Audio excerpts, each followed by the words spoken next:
Datacracia, por Luli Radifária. Que alegria ter você aqui no nosso Datacracia. E hoje, feriado, 1º de maio, Dia do Trabalho, acontece muito. Trabalho? Sim, erro humano no trabalho e em tantas outras coisas. Bora falar desse tema? Errar é humano, eu sei. Já diriam as boas e as más línguas. Mas por que o erro humano está em tanta evidência hoje em dia? Ô Luli, nos tornamos mais burros? Pois é, Mário, essa história do erro humano é bastante controversa, né? Na verdade, boa parte do erro humano, ou daquilo que se classifica como erro humano, é um erro de design, é um erro do projeto dos equipamentos, é um erro do projeto dos sistemas. Veja, hoje em dia que a gente está falando cada vez mais em automação de serviços, automação de produtos, carros autodirigíveis, pilotos automáticos, fica muito fácil você dizer que o produto falhou por erro humano. Dá para impedir o erro humano? Sim, erro humano sem dúvida é um erro de design. Veja, por exemplo, você não consegue errar a operação de um elevador.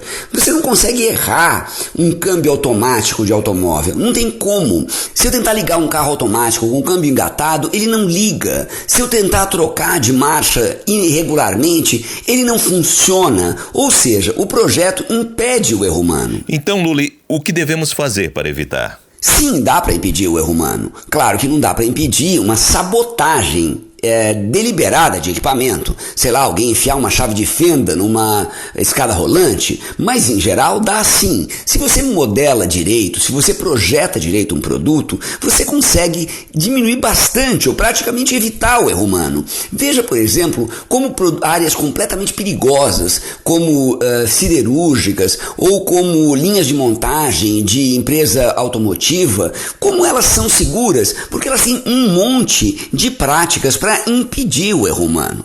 O que nós devemos fazer hoje é demandar equipamentos mais seguros. Parar com essa história, não engolir essa história de que o produto falhou, o avião caiu por erro humano. Isso não pode mais acontecer numa época em que tantos produtos são tão desenhados e tem tanta tecnologia, inteligência artificial e sensores por todos os lados. Tá muito fácil você projetar cada vez mais um produto melhor e cada vez mais resistente a erro humano. Eu sou Mário Santi e conversei com o professor Luli Radifária. Datacracia, por Luli Radifária. Bibliomania, por Marisa Midori. Bom dia, professora Marisa Midori. O programa de hoje é sobre os livros que se leem com uma só mão. Por falar nisso, no livro A Arte de Ler, Émile Faguet faz de suas experiências de leituras um guia de como se deve ler. Existe um guia parecido que coloca em questão a relação do corpo com o livro? E como se deve ler? Bom dia, Cláudia. Bom dia, ouvintes da Rádio USP. E vocês, ouvintes, como gostam de ler? Eu gosto de ler sentada, de preferência com um livro repousado sobre uma mesa. O Émile Faguet é um grande erudito e, em A Arte de Ler, de fato, ele faz aquilo que a crítica chama de uma leitura prescritiva. Ele apresenta um certo cânone de leitura e alguns autores que fogem desse cânone, ao mesmo tempo que, de fato, ele nos dá dicas de leituras, não é? Mas o Faguet não está preocupado em como as pessoas leem, não é? Ou seja, nessa relação entre o corpo e o livro. E como nesse mês nós estamos falando exatamente dessa relação entre o livro, a leitura, o corpo, a alma, ou o corpo e a mente, nós não poderíamos deixar de tocar nesse assunto, não é? E tentar entender as posturas dos leitores, não é? Ou pelo menos como os leitores são representados. E aí eu tenho um livro que é uma delícia de folhear. Ele tem por título Livro, Isto, Cartoons de Chico França. E espero que vocês ouçam aqui o barulhinho das páginas, mas o livro do Chico França traz uma série de imagens de leitores.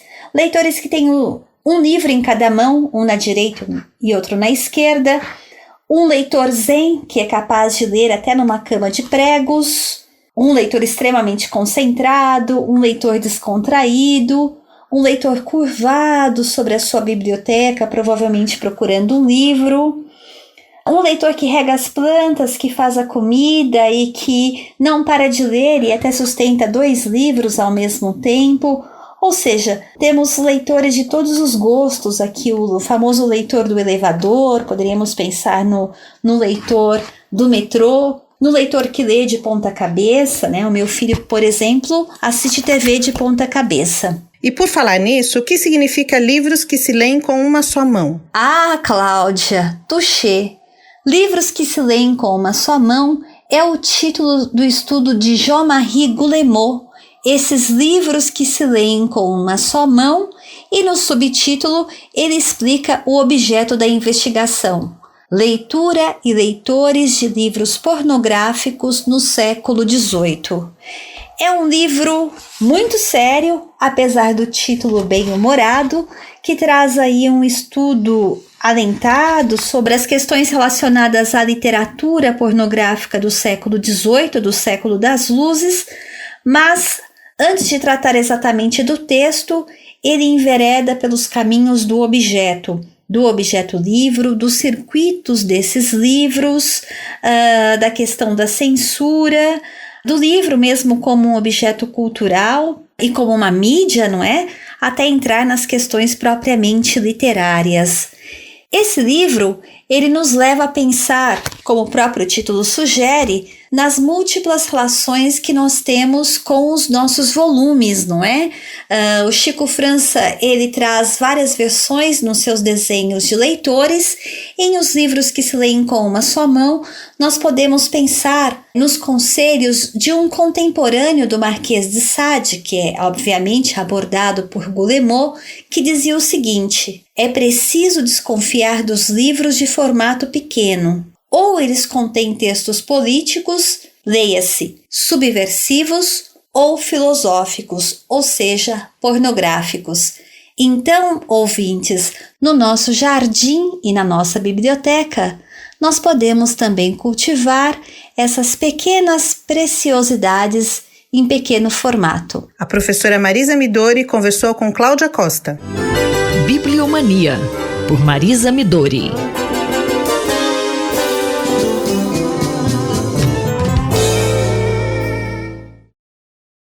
Entender estrelas.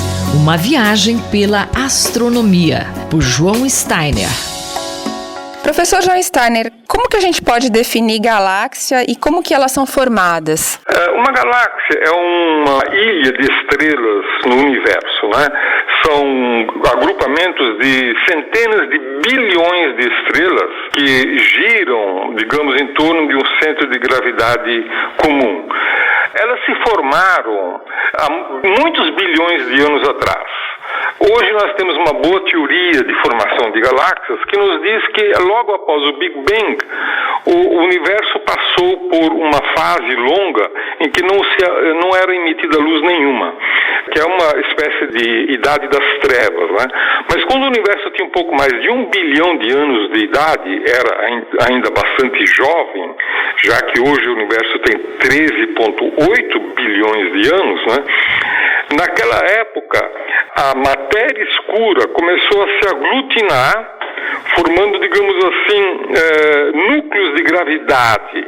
E esses núcleos de gravidade começaram a atrair a matéria que nós conhecemos, né? A matéria do qual nós somos formados. E essa matéria foi se condensando nesses núcleos de gravidade e começou a formar estrelas. E as estrelas mais próximas foram se juntando por gravidade e foram formando, então, núcleos crescentes de estrelas que então começaram a brilhar no universo. Como esses núcleos estavam próximos de outros núcleos, eles começaram a se atrair e finalmente a se fundir. Fundindo em número cada vez maior, em massas cada vez maiores, começou-se a formar pequenas galáxias que foram evoluindo por atrair e, digamos assim, canibalizar outras galáxias da sua vizinhança, né? Há cerca de 10 bilhões de anos atrás, quando o universo tinha cerca de 3 bilhões, a Via Láctea já tinha mais ou menos a configuração que ela tem hoje. No entanto, de lá para cá, ela continuou a atrair pequenas galáxias, aumentando a sua massa, aumentando o seu gás, e até hoje a galáxia está em processo de canibalização de uma pequena galáxia chamada galáxia de Sagitários, né? Ela já está dentro da Via Láctea, mas estudos detalhados mostram onde exatamente essa galáxia está. Então, basicamente, as galáxias se formaram a partir de pequenas sementes de estrelas que se compactaram em núcleos formados por matéria escura e depois, por processo de aglutinação de galáxias, esses objetos foram crescendo até atingirem as configurações atuais. E, assim, além da canibalização que forma outras galáxias ou aumenta, muda as galáxias já existentes, novas galáxias continuam se formando de outras maneiras? Não. Novas galáxias não se formam de outras maneiras, né? Basicamente, esses núcleos, esses pequenos núcleos de sementes de galáxias se formaram há 10, 11 bilhões de anos atrás. E tudo o que aconteceu depois foi que essas sementes foram, em número muito grandes, foram colidindo e se canibalizando, formando um número de galáxias cada vez menor, porém galáxias de massa cada vez maior. Então a tendência, na verdade, é a gente ter menos galáxias? Ou não tem sentido isso? Sim, a tendência é ter menos galáxias à medida que o tempo passa. Por quê? Porque cada uma das galáxias que nós conhecemos hoje está capturando galáxias menores. E, vez por outra, e não é tão incomum assim, nós temos uma estatística muito bem definida, galáxias grandes também colidem e também se canibalizam, né? Aliás, a Via Láctea e a Andrômeda, a galáxia de Andrômeda, que é a sua galáxia vizinha normal, né, inclusive de massa um pouco maior, vão se canibalizar daqui a 4 bilhões de anos. Daqui a 4 bilhões de anos, elas vão colidir e vão se transformar numa galáxia elíptica. Duas galáxias de morfologia espiral vão se transformar numa galáxia cuja massa vai ser a soma das duas e a morfologia vai ser elíptica. O professor João Steiner, colunista da Rádio USP, conversou comigo, Luísa Caires. Entender estrelas. Uma viagem pela astronomia, por João Steiner. Ciência e Esporte, por Paulo Santiago. Professor, hoje falaremos sobre scout no esporte. Só para deixar claro, scout é o ato de analisar uma partida, os lances, o rendimento de um jogo. E o senhor trouxe como exemplo um estudo prático publicado em 2017 sobre voleibol. Este é um bom exemplo de que podemos produzir ciência em casa como passatempo nessa quarentena? Olá, ouvintes da Rádio USP. Vou falar então sobre um trabalho publicado na Revista Brasileira de Prescrição e Fisiologia do Exercício. No ano de 2017, o trabalho é nacional. Ele foi conduzido por 2 pesquisadores que têm uma atuação bem prática no voleibol, o Nelson Marques Júnior e o Danilo Arruda. O interessante desse trabalho e o que é muito importante para todos nós nesse período, principalmente de afastamento social, de quarentena, é que os autores apresentam um trabalho que tem até mesmo uma planilha em Excel para fazer um scout de jogo de voleibol, bem completa essa planilha. Tem os slides disponíveis para se entender como que foi feito o trabalho e como que ele pode ser aplicado.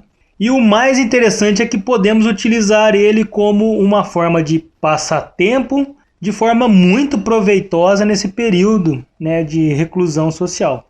Tem o link do artigo, mas basta procurar como análise do jogo de voleibol com um novo scout elaborado no Excel. Esse é o título do artigo, que vocês vão encontrar na internet, na página da revista. O artigo disponível, e agora eu não quero chamar atenção para o artigo, que ele é bem técnico, mas sim da aplicação. Vocês podem utilizar ele para pegar jogos, por exemplo, no YouTube, Tem o jogo, por exemplo, de voleibol, uma final da Liga Mundial de 2018 do Brasil e Polônia. Infelizmente o Brasil perdeu para a Polônia, mas vocês podem fazer o scout e tirar muitas informações de fundamentos técnicos que aconteceram no jogo. Então isso é muito interessante, os autores foram muito felizes, tá, em colocar um trabalho totalmente prático que você pode usar como passar tempo, mas também serve para estudar e a gente tem uma visão diferente quando a gente tem os números do jogo, o scout do jogo.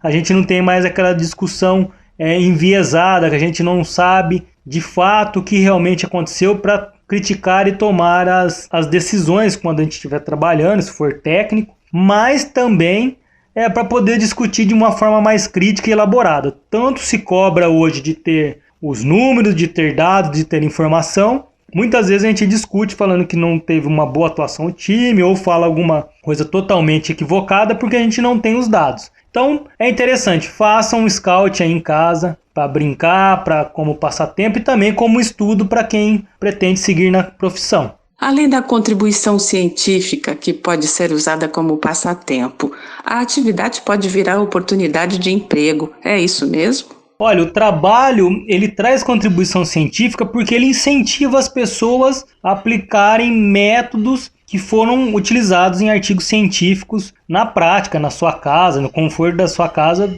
assistindo na TV um jogo. Então, ele tem essa grande importância e essa grande contribuição. Mas ele também, é muito importante colocar que ele tem um grande potencial até mesmo de se tornar uma forma de atividade financeira. Eu vou colocar um exemplo aqui do próprio Game Fantasy, o Cartola FC, no qual é feito basicamente scout de jogos do Campeonato Brasileiro. E aí a empresa hoje, colocada assim como Cartola FC, explora muito bem isso, vendendo, né, a ideia, e as pessoas brincam e fazem atividade. Então muitas empresas podem sair até de casa com coisas parecidas com isso, se servir como serviço. Tem gente que trabalha como analista de desempenho, basicamente scouteiro de times, até mesmo para algumas outras atividades como sites de aposta. Então fica aí a dica, obrigado e até a próxima coluna. Nós ouvimos o professor Paulo Roberto Santiago, da Escola de Educação Física e Esporte da USP, em Ribeirão Preto. Rita Estela, para a Rádio USP. Ciência e Esporte, por Paulo Santiago.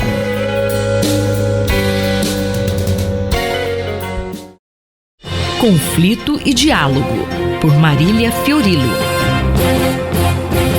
A professora Marília Fiorilo nos traz uma boa notícia.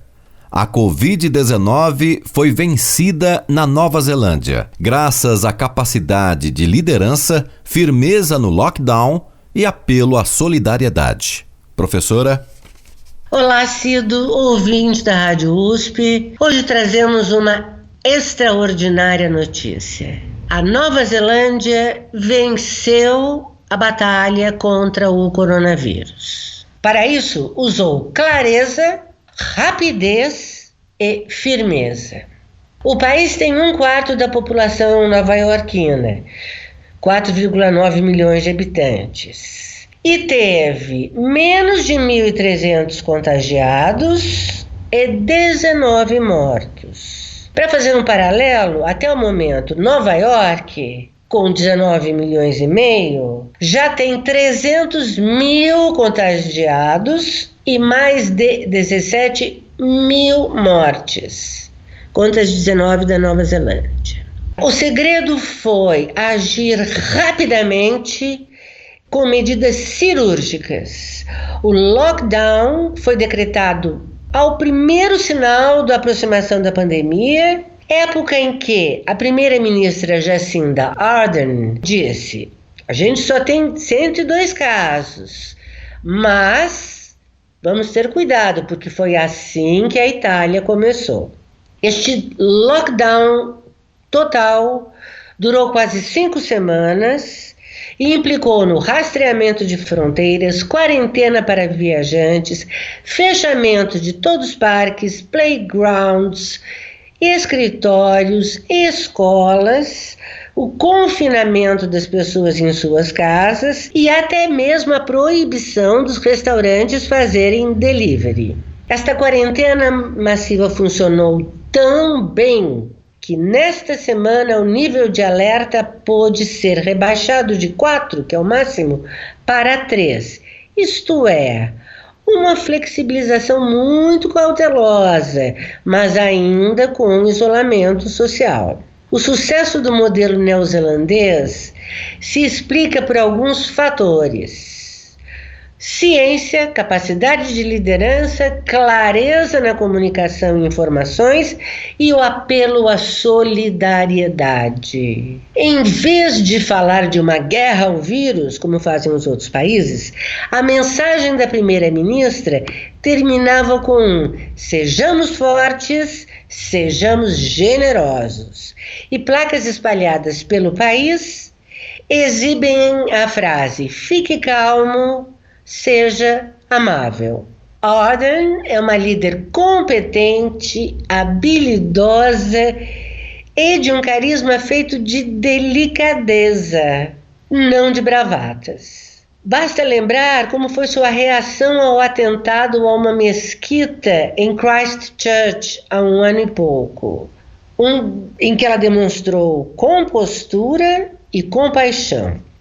Nas suas coletivas diárias sobre a pandemia, ao lado e de acordo com o ministro da Saúde, ela anunciava medidas duras, mas em tom tranquilo, sempre apelando para, abre aspas, nosso time de 5 milhões. A sua estratégia, que talvez só seja 100% eficaz em países menores e de PIB maior, foi a mais agressiva possível. Ela optou não pela mitigação, como fazem os outros países, mas pela eliminação do vírus.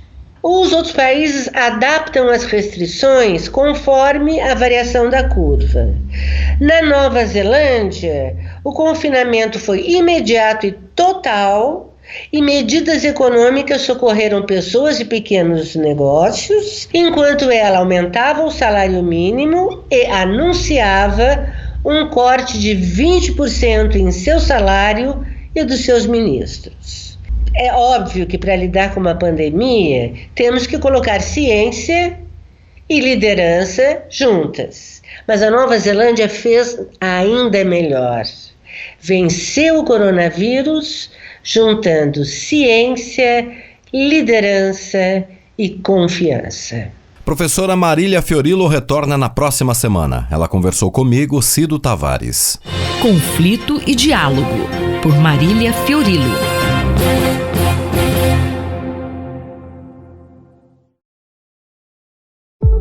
Educação e Direitos, com a professora Eunice Prudente. Professora Eunice, qual o tema da coluna hoje? Prezados, nossa coluna Educação e Direitos. Em tempos de pandemia, quando a nossa preocupação é a saúde nossa, da família e também dos outros, adotando de livre e espontânea vontade este isolamento social. Todavia, nos preocupa muito certas expressões que temos ouvido dos nossos governantes. Carta branca, autonomia total ou expressões como quem manda sou eu, em pleno Estado democrático de direito.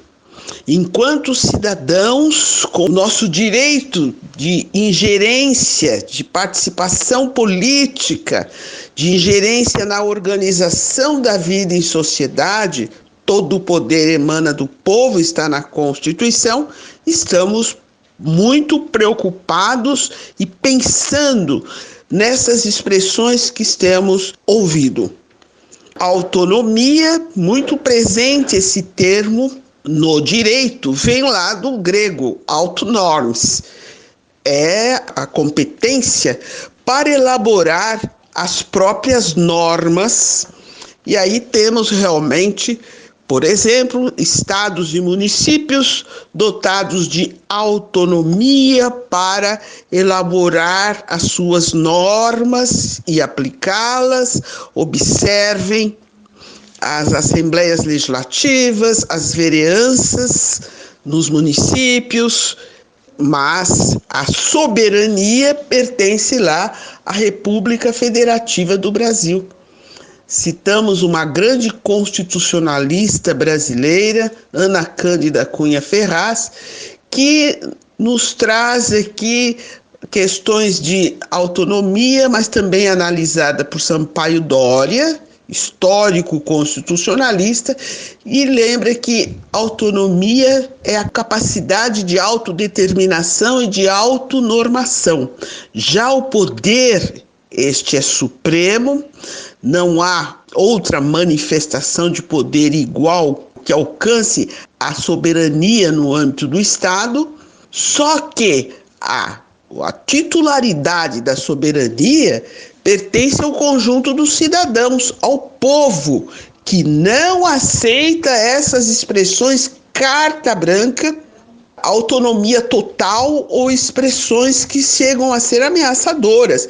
Quem manda sou eu. Revolucionamos aí através da história para chegarmos a um Estado democrático de direito. Então não aceitamos essas formas de expressão. Professor, esses excessos também podem ser verificados até nas relações pessoais. É possível ver as pessoas dando total liberdade ao parceiro. Isso não é um risco e abuso de poder nas relações pessoais? Mesmo nas relações pessoais, é preciso pensar sempre, porque a autoestima deve ser sempre preservada em todas as atitudes que tomamos, inclusive em relações pessoais. Então, não por acaso, o app SOS Mulher, divulgado, cuidado pela Polícia Militar do Estado de São Paulo, por exemplo, nos lembra como aumentou o número de mulheres, por exemplo, vitimadas por violência doméstica, com pessoas com as quais ela mantém relações de conhecimento e até de amor. Então, é preciso tomar cuidado e preservar a autoestima. Essa entrega total, né? Essas questões que vão atingir a autoestima precisam sempre ser racionalizadas e pensadas por todos. Eu, Simone Lemos, ouvi a professora Eunice Prudente. Educação e Direitos, com a professora Eunice Prudente.